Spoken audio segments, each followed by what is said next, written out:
ана тілімізні керек білмеге бүтін біздің халқымыз.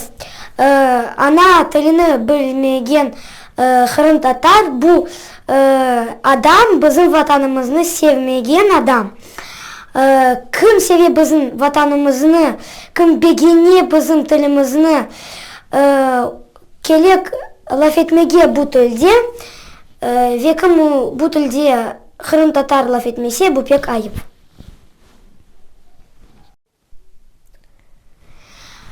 Балалықтан мен Арманчық журналына yazылған едім. Ана бабанен менен қырым татар жолафетлерге мен барар едім. Қырым татар милли группасына бала бақшасында. Менде бар YouTube канал. Мен анда юфақ балалычықларға өгретем қырым татар тілімі ве видеолар шығарғанда мен дозым өгренем қырым татар тіліні.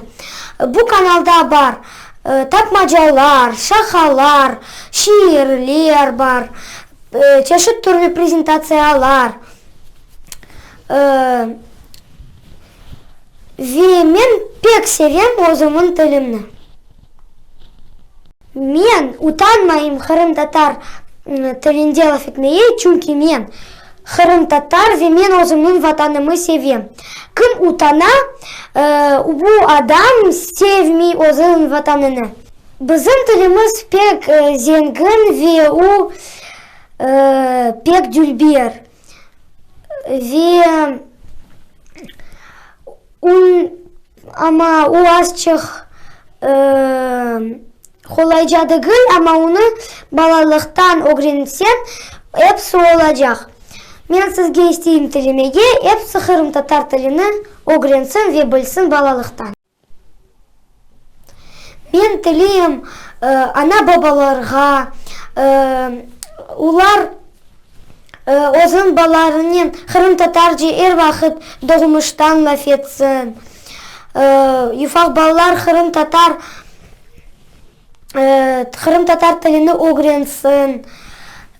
Çok mektepler, tükanlar açılsın, YouTube kanallar çok olsun, oyunlar, oyuncaklar ve bütün bizim halkımız, bütün Kırım Tatar halkımız gerek bilmege bizim ana tilimizni.